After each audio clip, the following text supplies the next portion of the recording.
దర్శిలో మీ వ్యాపారం కోసం విశాలమైన స్థలం కావాలా? అద్దెకు లేదా లీజుకు సిద్ధంగా ఉన్న 11,000 చదరపు అడుగుల ప్రాంగణం. గుంటక సుబ్బారావు గారి గోడౌన్స్, గోదాములు, ఫుడ్ ప్రాసెసింగ్ యూనిట్లు, పరిశ్రమలు, పప్పు మిల్లులు లేదా ఫంక్షన్ హాలుకు అనువైనది. నీటి సౌకర్యం, 3 ఫేజ్ విద్యుత్, విశాలమైన షెడ్లు, అదనపు ఖాళీ స్థలం మరియు పూర్తి భద్రత అందుబాటులో ఉన్నాయి. మీనాక్షి హాస్పిటల్ దగ్గర పెట్రోల్ బంక్ ఎదురుగా పొదిలి రోడ్, దర్శి. అద్దె చర్చించదగినది.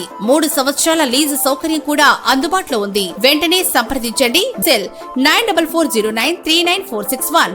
దర్శి మున్సిపాలిటీ పరిధిలోని శివరాజ్ నగర్ లో ప్రజలకు Darsi CI Y Ramarao road ప్రమాదాలు అను విషయంపై అవగాహన కలిగించారు. మోటార్ సైకిల్స్ పై ప్రయాణించేటప్పుడు ఖచ్చితంగా తలకు హెల్మెట్ పెట్టుకోవాలని, మద్యం సేవించి వాహనాలు నడపరాదని, సెల్ ఫోన్లు మాట్లాడుతూ డ్రైవింగ్ చేయరాదని, నిబంధనలకు విరుద్ధంగా వ్యవహరిస్తూ పోలీసులకు పట్టుబడితే చట్టపరమైన చర్యలకు గురవుతారని అందరూ నిబంధనలు పాటించాలని సిఐ రామారావు తెలిపారు.